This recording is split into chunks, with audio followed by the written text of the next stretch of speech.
খুব কাছের মানুষের ব্যবহারে খুব খারাপ লেগে গেলে অভিযোগ করা যায় না, অভিমান করাও যায় না, রাগ করাও যায় না, লম্বা লম্বা মেসেজ লেখাও যায় না, ফোন করেও বলা যায় না কেন করলে এরকম, ঝগড়া করাও যায় না, কে ঠিক কে ভুল তর্ক করা যায় না, চিৎকার করাও যায় না, ভাঙচুর করাও যায় না, মেনে নেওয়া যায় না, মানিয়ে নেওয়াও যায় না, শুধু চুপ করে যাওয়া যায়, একদম চুপ।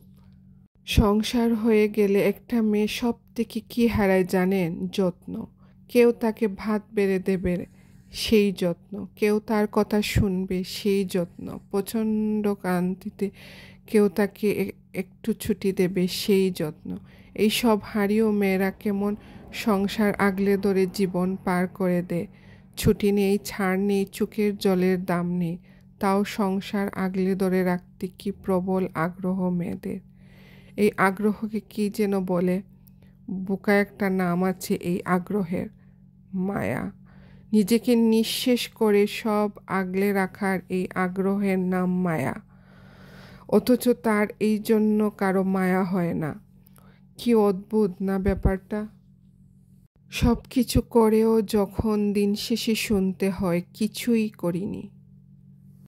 মেয়েরা স্বামীর অভাব মেনে নিতে পারে, শূন্য পকেটে বেকারত্ব মেনে নিতে পারে, স্বামীর উচ্চ বেতন, বাড়ি গাড়ি না থাকলে গহনা কাপড় বিলাসী জীবন না দিলেও মেনে নিতে পারে, শ্বশুর বাড়ির বা নিজ সংসারের সমস্ত কাজ হাসি মুখে করতে পারে, মুখ বুজে চুপচাপ সবার জুলুম সহ্য করতে পারে।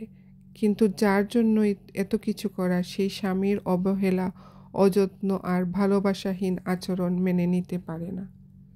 ধৈর্যহীন মেয়েটাও ধৈর্যশীল হয়ে যায়, রাগী মেয়েটাও একটা সময় শান্ত হয়ে যায়, অল্প আঘাত করা মেয়েটাও একটা সময় কান্না করা ভুলে যায়, সব সময় বকবকা করা মেয়েটাও একটা সময় চুপ হয়ে যায়।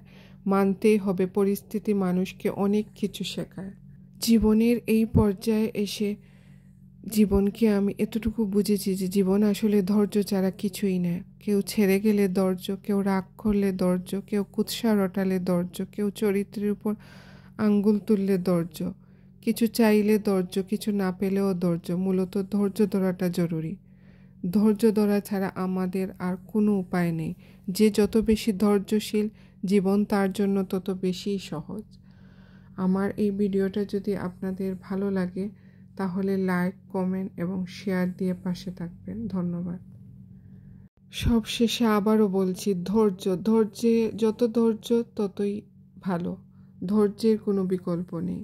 ধৈর্য ধরলেই সব কিছুতে সফল হওয়া যায়। ধন্যবাদ আমার সাথে থাকার জন্য।